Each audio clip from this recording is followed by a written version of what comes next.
Now, President Bola Ahmed Tinubu's 2025 Democracy Day address to the National Assembly comes at a moment of profound historical significance and pressing national challenges. As Nigeria commemorates 26 years of uninterrupted democratic dispensation, the speech is both a reminder of how far the nation has come and a sobering reflection of the democratic deficits that persist. In tone and substance, the address strikes familiar links of hope and national renewal, yet it often skirts the deeper structural and systemic reforms necessary for transformative progress. Now, of course, joining me on the program this evening to discuss this is Kayode Babayomi, is the AAC State Chairman of Oyo State. He joins virtually. Thank you for your time. Good evening, Mr. Nako, and thanks for having me. Good evening. Thank you for joining me, Kayode. I mean, still in the mood of Democracy Day, a celebration, 26 years and still counting, uninterrupted democratic governance. I mean, you are part of the opposition party in this country. How would you say that so far democracy has fared in Nigeria for you as an opposition, a young politician, and a Nigerian? Thank you very much.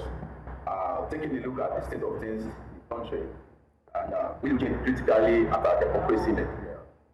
I think we have nothing much, to celebrate.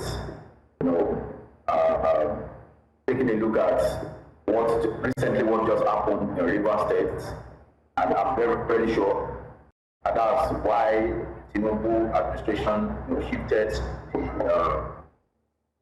in, just to address the Nigerian people on Independent or Democracy Day. He knew that it would definitely contradict the aim and purpose of such parade. We've not been able to achieve or have the so-called democracy that we are talking about. What is democracy? Government of the people, by the people, and for the people. It is so sad that what we are experiencing, what we are currently having in the country today is the government of the Kaba, by the Kaba, and for the Kaba. And taking a look at the process, when we are talking about democracy, we look critically about the process. How do we have our elections recently? Taking a look at Ondo election, Edo election, all and all. That's Kayode. If you can hear me, Kayode, please hold on. I made to understand that we're having a bit of difficulty trying to hear you properly. So would definitely get on that. But let me bring into the conversation Collins Nweke. He's a political analyst that joins from Brussels, Belgium. Thank you for your time, Collins. So much for having me. All right, let's get straight to it. Democracy Day. Nigerians came out in mass to not just celebrate for those that wanted to, but also to react to the president's speech, which was delivered to the National Assembly. For you, how did this hit you? 26 years and still counting, Nigeria's democracy. Are you proud to be a Nigerian? Always proud to be a Nigerian.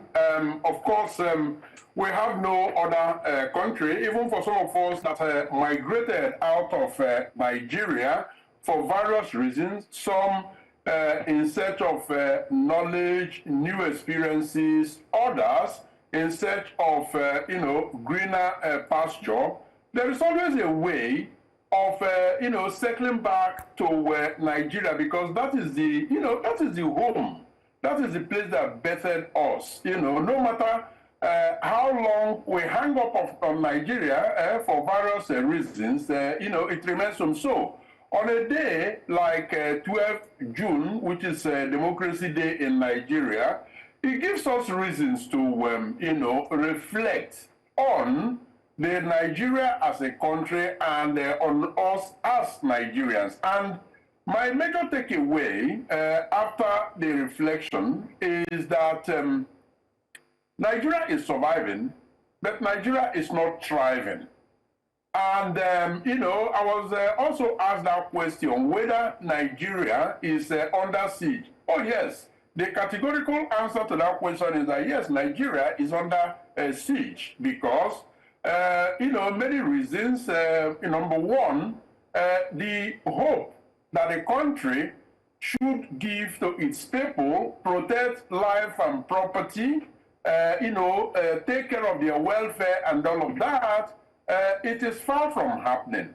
However, I must say, focusing now on the main topic of this conversation, the speech delivered by President Bola Ahmed Tinubu, oh yes, it was a very, very, aspirational speech. It touched all the right places. The rhetoric was high, but at the end of the day, what you ask yourself is the critical question whether the rhetorics contained in the speech actually match actions on the ground. In some areas, yes. In a huge number of areas, the speech was more of a fictional statement than an account of stewardship. All right, I'm going to, pick up from that. You did, of course, in response to Nigeria's Democracy Day celebration, you wrote an article, Is Democracy Under Siege in Nigeria? That's the name of your article. I would go to a column with the caption, A Nation in Distress, according to your article. Permit me to read a part of it. You said, politically, Nigeria is adrift. Elections, rather than serving as instruments of democratic renewal, had become rituals of manipulation, marred by vote buying, ballot snatching, judicial interference, and a loss of public faith in the process. The failure to pass the Electoral Offence Commission bill, the continued delay in electoral reforms, the failure to pass diaspora voting into law, and the stifling of civic voices all point to a democracy in retreat. Let me stop here. Would you like to expand on what exactly you are getting at with this particular column? Thank you. I do not believe that anyone living in Nigeria or has been watching Nigeria for a while, even from the sidelines, will not recognize the picture that I tried to paint, in that editorial, opinion editorial. Now, the point essentially that I'm trying to make is akin to what doctors do when they want to treat. First, you make a diagnosis, because it is on the basis of a correct diagnosis that you can then begin to make prescriptions with the, hope or with the resolve of actually carrying out a successful treatment. And so at the end of the day, what is clear is the fact that Nigeria has quite a lot going for it that could be used to actually correct what is going wrong with Nigeria. And let me single out just two out of those things that are going well for Nigeria, but are actually not seen to represent the assets that they actually are. Number one is the youth. Creative, recognized everywhere in the world, well, educated, resilient, very intelligent, smart, average Nigerians out there. And reason is an asset is because when you look at Nigeria's, population pyramid, you will see that it is very, very heavy at the bottom, which means that over 60% of Nigerians are within the age bracket that could be considered as youths. Now, what opportunities are there and are being genuinely exploited to prepare these young people to be the leaders that they are supposed to be, that will truly be theirs? That not much of that is happening beyond the rhetorics, beyond the policy statements that we see in in left, right, and center. But when it comes down to, when it boils down, it actually boils down to manipulations and all sorts of ways to siphon funds in the name of youth empowerment. The other asset that is being ignored, that's the second and the last point that I want to make on this, is the diaspora. Can you imagine that in 2025, Nigeria is still battling with whether or not Nigerian diaspora should vote, notwithstanding the fact that in 2024, for instance, remittances from these same Nigerians crossed 21 billion US dollar more than oil revenue. And in fact, higher than the entire budget of a number of African countries whose citizens are allowed to vote in elections, with citizens in diaspora. All right. These opportunities are humongous, and Nigeria needs to begin to tackle them if they want to join the committee of thriving nations. All right, Collins, thank you so much. We'll go on a quick break. When we return, we'll be bringing Salahuddin Ashim into the conversation to, of course, shed light also. Do stay with us, we'll be right back.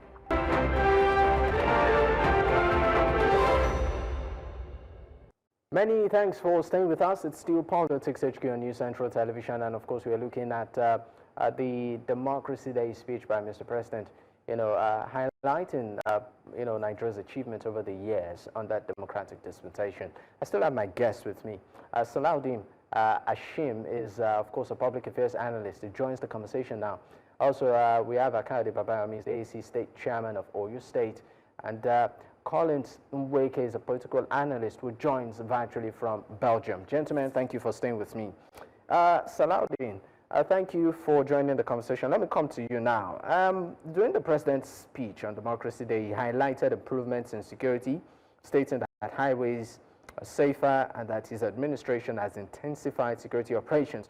He also, mentioned the commissioning of the Lagos-Calabar Coastal Highway project. But I'd like to stay on security for now, highlighting the fact that there's an improvement in the security apparatus in the country.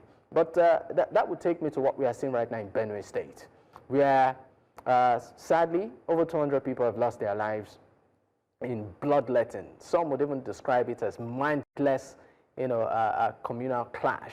And from the reactions of people, it feels like there is really no willpower on the part of politicians or the leaders to do something. It seems like people are playing politics with the lives of people. I'd like to ask you, sir, in terms of security, how we making progress over the years? Thank you very much for having me. I think very fundamentally, the speech of the president was profound.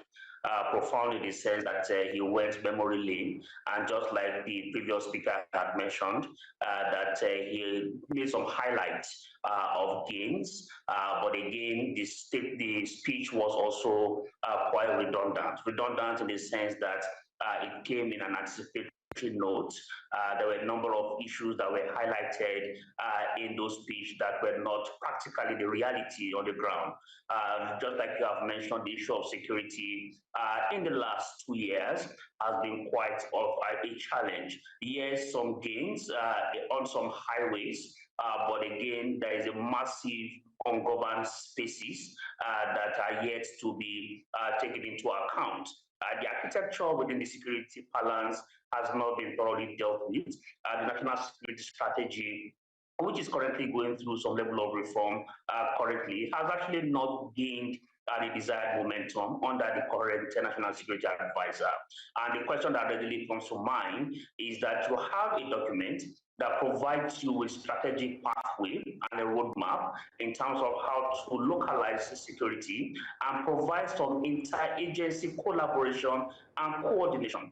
And for the very first time, the national security strategy has recognized that non-kinetic approach can also be a yardstick to recognize that peace building effort might be the alternative, which therefore means that for the first time, we have a document that looked at human security in its entirety, economic security, environmental security, social security, and provided you with some level of roadmap in terms of how to deal with that. Unfortunately, implementation of that document has been a very fundamental setback. We have seen situations rising in the plateau. We have seen massacre that is happening on the Benue. And then, of course, the question that really comes to mind is that what exactly is happening? If you take a reflection of what our security spending has been like in the last few years, you will realize that it has taken a chunk and a toll on our national budget. The question that therefore comes to mind is that we have a paradox to deal with. Paradox of the plenty. The more money we invest into the security-related issues, the larger the scale of insecurity. And this has therefore brought some ready-made concern within some stakeholders. One of the very first concerns is that there seems to be some political economy that has actually been designed around our security framework. One is the fact that the formal and conventional security stakeholders are also beginning to see this as an entry point to be able to get some level of either largesse or an open check or an opportunistic approach to deal with our security system. 5 typology area. One is the political concern. How has politics and politicking affected our issue of security? That is an interrogation we need to do. 2 is the issue that borders around personnel. Personnel recruitment, personnel posting. Personnel is a fundamental challenge. 1 that has improved the issue of right violation. 2 that has actually increased the level of accountability deficit. And of course, the issue that has also expanded trust deficit between citizens and the state. And that is an area that requires some level of additional interrogation. 3 is the issue of procurement, hardware, platforms, and all of the kinetic infrastructure that has helped us to be able to respond and combat. All right. The question is, are we actually procuring what is right? Are we procuring what is helping us to keep our community safe? Or that people are just procuring just to be able to actually smile to the bank? And of course, there are vast experiences and of course examples that we can actually reference to that effect. Number 4 is the issue that borders around our operations. Operations in various localities has also sparked a number of reactions. One of which is the fact that local communities and local stakeholders also felt that there has been some level of bias in terms of security response. This in itself requires additional interrogation, and it requires that we also take a little bit. Dr. Hashim, I might need to stop you there, just to bring in Kayode Babayomi into the conversation. You highlighted a couple of issues. You said it appears like there seems to be some individuals maybe profiting from this chaos that we see. And you also highlighted the fact that in terms of personnel and training and all of that, and that would make me direct the same question, which has to do with security over the years. I mean, what we saw in Benue State over the weekend is really troubling and is still being talked about. Kayode, my question is to you now. In terms of the political will to do what is necessary, you are a chairman of a political party in Oyo State. What is missing here? Thank you very much, Mr. Apple. Taking a look at security architecture right from time, we've not been able, to get some aspects clear. And we can't talk about the security architecture of our country, and we'll also be talking about how we are using politics to influence, to infiltrate the processes, and this is the result we are getting. And that's why you see every administration is mad with insecurity. Every regime, we see a lot of insecurities all and all. Why have they not been able to tackle this? Because of some political gains, because of some political infiltrations. That is why we've not been able, to get it. Taking a look at 2023, when every candidate were contesting, it was stated clearly that the present administration, Tinubu and Shettima, they said Tinubu will handle economy, while Shettima will handle security. But sad that today that none of them have been able to perform, better. None of them will be able to perform excellently in all the areas, in all the sectors, that touches the human existence of of the people of Nigeria. What we are experiencing in Benue State today, it is not what we've just been experiencing.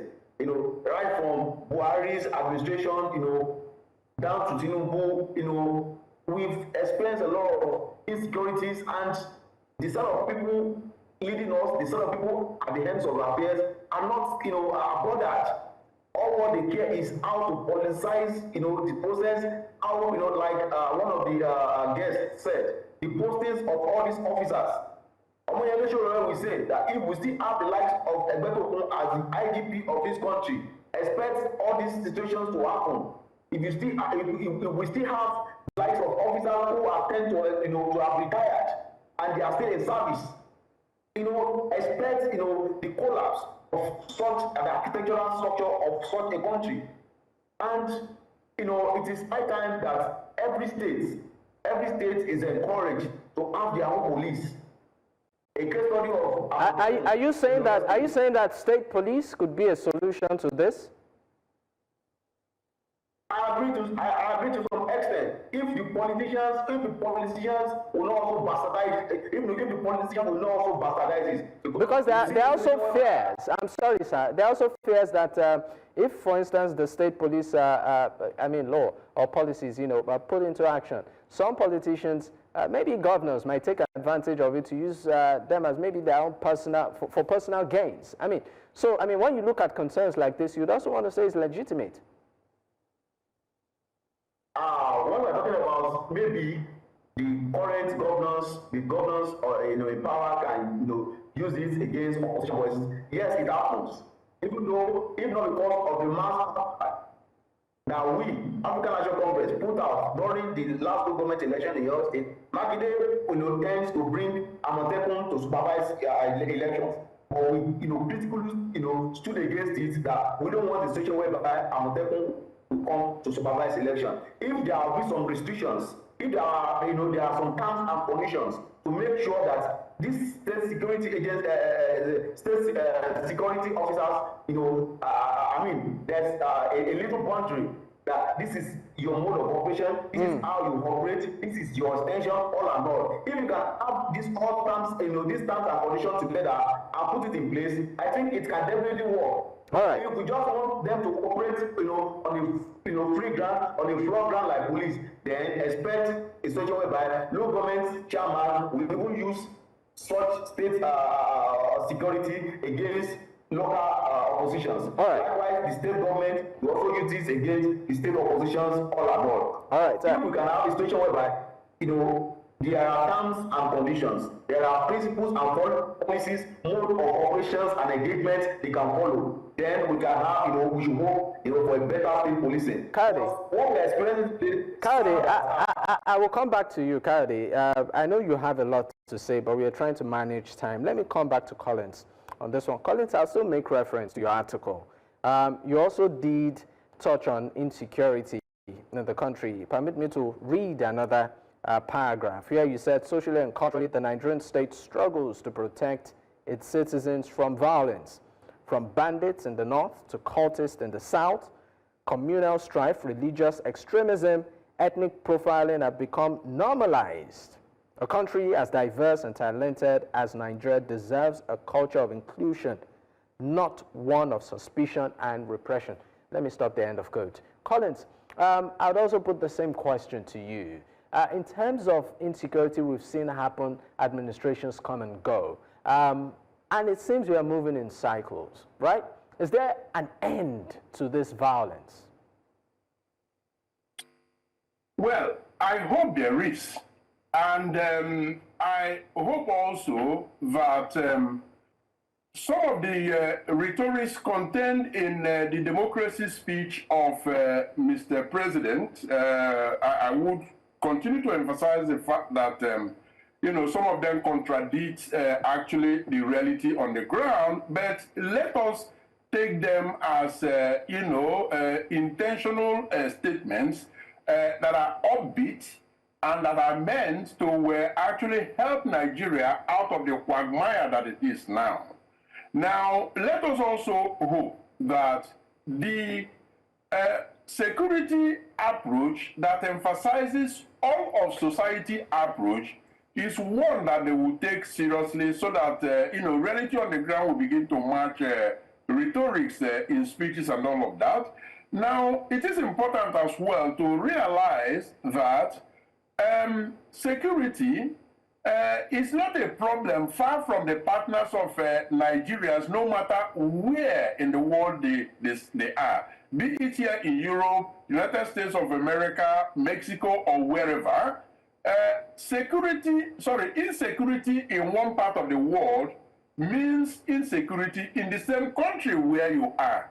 You don't build wall and hope that, through mounting those walls, you will keep migrants away, and then, you are insulated from the problem. Now, I say this because Nigeria's foreign policy has got to be, carved such that the role of the international communities, Nigeria's international partners, in fighting, insecurity is also put at the center stage. For instance, we don't manufacture, weapons to fight the insurgencies. Others do. But Nigeria has something to offer them. So I think it's important. So socially, culturally, Nigerian state struggles to protect its citizens from violence. Now, like you mentioned, from bandits in the north, and Kayode actually mentioned it earlier on.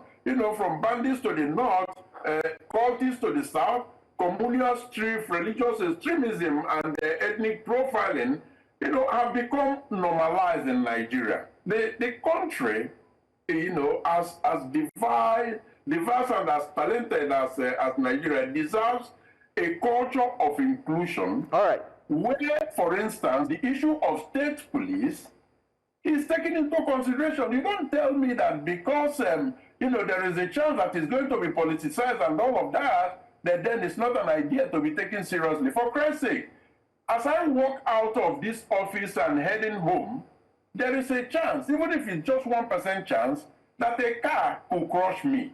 Now, is that a reason for me now to lock up myself in the office and say I'm not going home because the chance exists that I'm going to be knocked down and die by it? What you do is, because you know that that possibility is there, you take it into consideration by following the rules to avert those things. So Nigeria has to recommit itself to its founding ideals, and one of them is actually providing security for its citizens. All right. Thank you so much, Collins. We'll go on another break. When we return, we'll consider what we feel are solutions, or maybe the way forward, moving on as a country. Do stay with us. We'll be right back.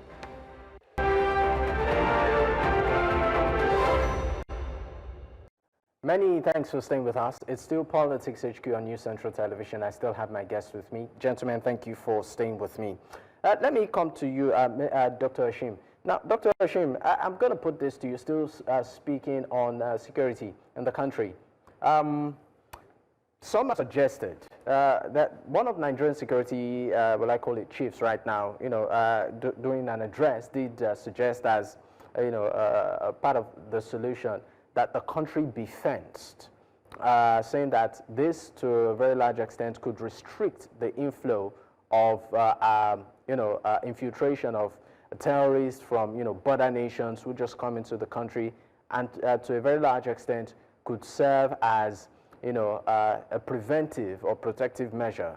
And there are also some individuals who are calling for individuals to have access to be able to arm themselves to defend themselves, self-defense, the ability or the ability to bear arms, as first line of response. So my question to you is this, and I'm going to put it to you directly. Do you see these as solutions in any way?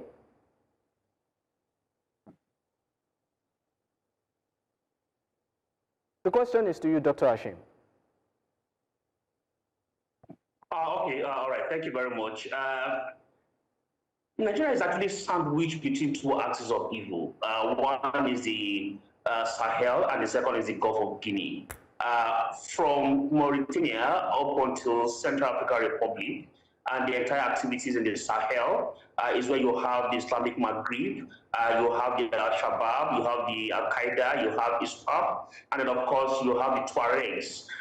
All of these activities put pressure on the northern part of Nigeria. And yes, the porous borders we have is one of the very biggest threats and the vulnerability that we have as a country. And then, of course, the second bit is actually the Gulf of Guinea, which also puts a lot of pressure from us from the south, the activities of pirates and the likes. And then, of course, because we have a very weak border management system, this in itself has created a lot of challenge. And of course, studies have actually clearly suggested that the fall of Libya and the movement of arms all the way from Libya and some other warring countries have also found their way into Nigeria. Currently, in this country, there are over 10 million small arms and light weapons.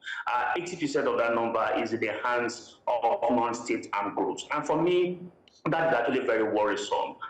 And what are the very immediate solutions in terms of managing all of this? One is that we must actually strengthen our border control, border management, and then of course the profiling that happens within the border community. I've had the privilege to go through various border and most times through our land border, and I see the way people stroll in and out, particularly from the northern side. And I tell you very clearly, that is the biggest threat that is currently confronting us as a people. We need to find a way to control this. But again, I don't subscribe to the Chief of Defense Staff's recommendation that we should build a wall. What we are simply recommending is actually another white elephant project that would actually milk our national resources.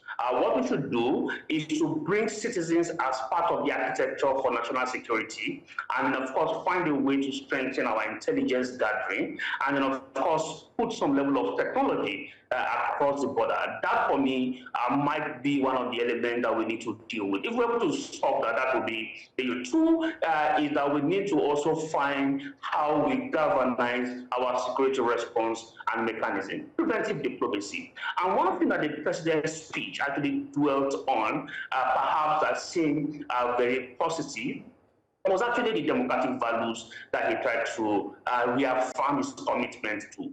One is the rule of law, two is the issue of human rights, three is the issue that borders around liberty. Yet there are a lot of arguments around whether or not those are actually functional and they are working. But what I want to take from it is that for you to be able to restore the confidence of people in security, one is that justice must actually be restored across board, social justice, economic justice, and all of these justices that actually require people to be committed and be patriotic to the state. All right, I'm going to pick on justice. I'm going to pick on justice, Dr. Hashim. You said justice is pretty much germane, you know, to sort of build trust, particularly when it comes to security. But then we've seen scenarios where some individuals are caught and they are branded repentant terrorists, and they are sort of given integration into society. They are given, maybe for want of words, a slap on the wrist, saying, you know what, they should go and sin no more. And then programs are arranged for them to sort of integrate them back into society. I mean, talking about justice, what do you see it reflect here? Does that build trust? You know, that template was faulty. That template is faulty, and that's the Operation Safe Corridor program. I have studied that program, and I think there's a need to review the current methodology and the approach in it, because no matter what you process, people must still face justice at the end of the day, and that is what actually gives citizens confidence in the state. So the current template requires a lot of review. Perhaps again is because the military is currently managing it. I think there should be a transition in terms of handling of that particular program, and it should actually be civilian-led rather than military-led, so that at least, even if we are going to introduce transitional justice at some point, but again, there should be some level of de-radicalization, demobilization, rehabilitation, and of course, reintegration. And the other R that comes with it, which suggests that you must also have some level of compensating for some of the things that you have done. All right. In the past, which simply means that every citizen who has committed an offense must actually face justice. That in itself is one way to go. All right, Dr. Hashim, thank you. Let me come to you, Kayode, quickly, because we are really racing for time. And my question will be in this regard. Let's talk about the electoral process in the country. Kayode, if you can hear me, elections, being conducted. I mean, you are a member of the opposition party. You've been part of the electoral cycle for years. Okay, I think I understand that Kayode is off. We, of course, once we are able to connect with him, we'll definitely bring him up. But we'll go on a quick break. Once we return, we'll definitely pick up on this, looking at how elections, are fared over the years. Stay with us, we'll be right back.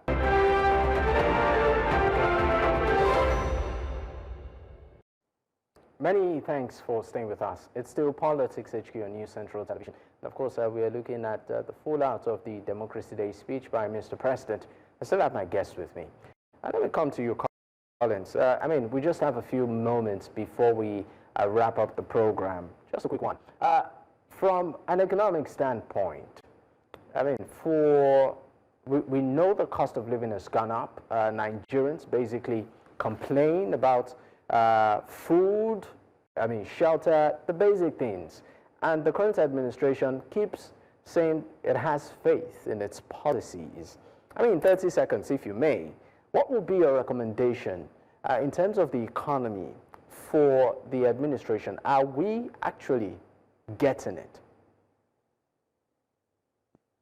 We are not getting it at this point in time, but I want to give Mr. President and his team the benefit of the doubt that they are not about short-termism. They are actually, putting in place, and so we were told, putting in place long-term strategies and actions that will benefit Nigerians. And so essentially what they tell us is that it's going to get worse before it gets better. Now, like I said earlier, Nigeria's democracy is under siege. The way out of that siege is not more rhetoric, it is action. Nigeria must reimagine its democracy by rooting it in economic diplomacy, which is essentially a framework that aligns, political governance with global best practices in transparency, in trade, and in citizen engagement. I don't need to give more examples. I mean, Nigeria can afford to harbor and look after its vulnerable citizens until they are able to get out of vulnerability, if only the wealth of the nation can be evenly and better distributed. That is where the crux of the matter is. All right, thank you so much. Quickly, Kayode, let's look at elections in the country. Over time, the past 26 years, we've had elections come and go, yet there seems to be reservations, as regards the process. I mean, you are a member of the political... Taking a look at our elections,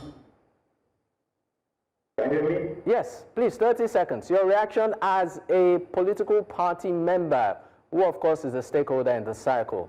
For you, what do you think can be done to make it better?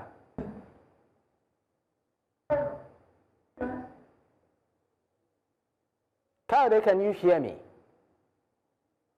I think we have a bit of a difficulty there trying to connect with Kayode. Let me direct that question to you, Dr. Hashim. In 30 seconds, sir. In terms of our elections, where are we getting it wrong?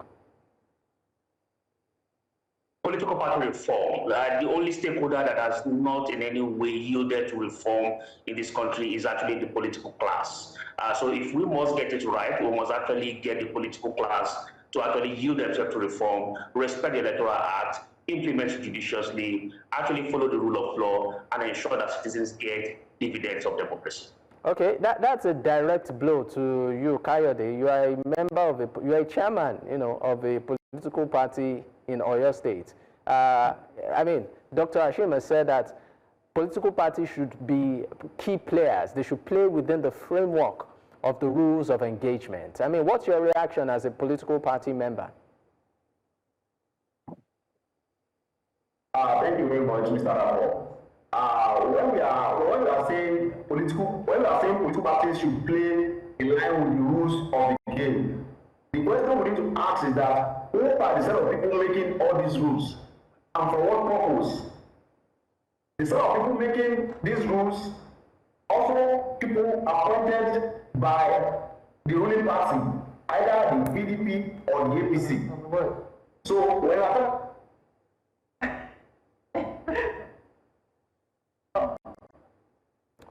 apparently, I guess we are having a bit of difficulty connecting with Kayode Babayomi. Is the chairman of the AAC in Oyo State. But this, of course, is the bit time will permit, and this will be dropping the curtains. I'd like to say a big thank you, gentlemen.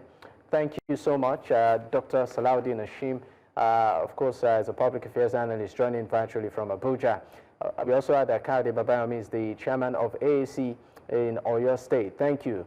And Colin Nweke, a political analyst, joining from Belgium. It's been a privilege, sir. Thank you for your time. No, thank you for having me. All right, this, of course, is where we drop the curtain.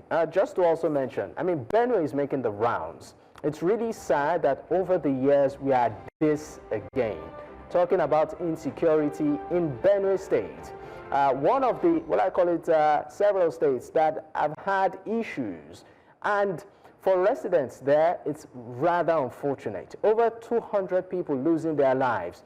I mean, the big question is, what are politicians doing? What are the leaders doing? It just appears like it's all lip service and that's it. People did not elect leaders for excuses. They elected you for results.